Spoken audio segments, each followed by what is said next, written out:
You walked down the wrong alley, girl. Please! I don't want any trouble! I don't have anything, just...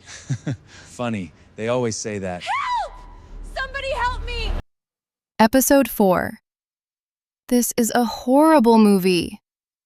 Jade didn't even try to hide the judgment in her voice. Morgan sat curled into the corner of the couch, a bowl of popcorn balanced loosely in her lap, her attention split between the screen and the uneasy awareness that had not left her since the night before.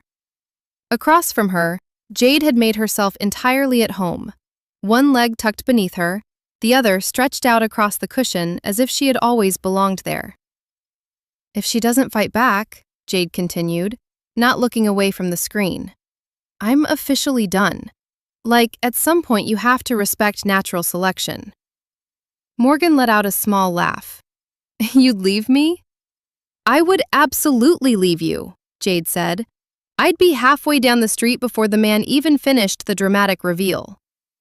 Morgan shook her head, but her gaze drifted toward the coffee table.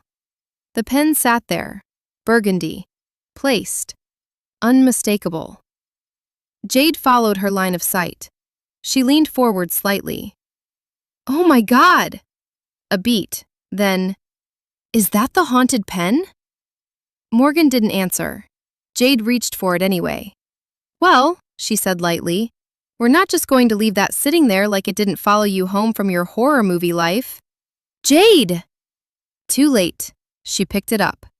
Jade turned it over in her fingers, inspecting it with exaggerated seriousness. Wow, yeah, terrifying. I can feel the evil. It's really... She stopped. She just stopped. Jade?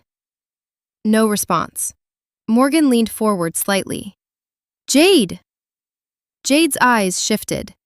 Not toward her, past her, tracking something that wasn't there. This isn't where it ends. The voice was hers. The tone wasn't. The sound from the television dulled, like it had been pushed farther away without lowering in volume. The air grew heavier, pressing in just slightly, as if the space itself had narrowed without moving. Morgan stood slowly. Okay, I don't like this. I really don't like this. She reached out, grabbing Jade's shoulder, and the world snapped. The hallway returned. Gray, endless, familiar in the worst possible way. But this time, Morgan wasn't alone. Jade stood beside her. Her expression was caught somewhere between confusion and realization. This is your dream, Jade said quietly. That wasn't a question. Morgan swallowed. The figures were already moving toward them.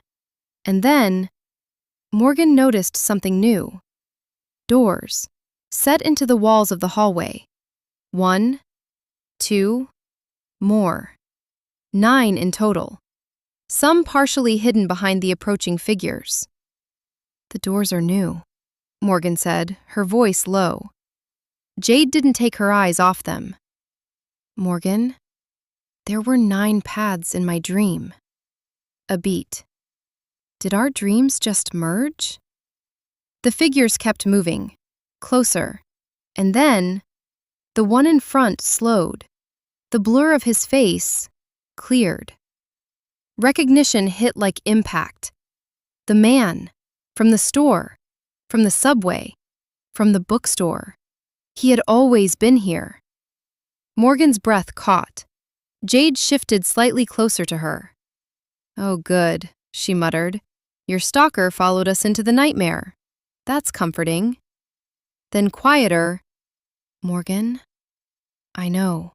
He's not new. No. He wasn't. He had never been.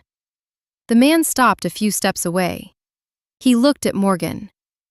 You weren't supposed to bring her. Morgan's voice came out tight. Bring her where? He didn't answer. He looked at Jade, then back at Morgan. The choosing has begun. The words settled into the space like something final. Jade's hand jerked. She stumbled forward. Morgan grabbed for her, and everything lurched. Weavers, The path is open. What happens next is yours to decide. 3 paths stand before them, none without consequence. Will they A.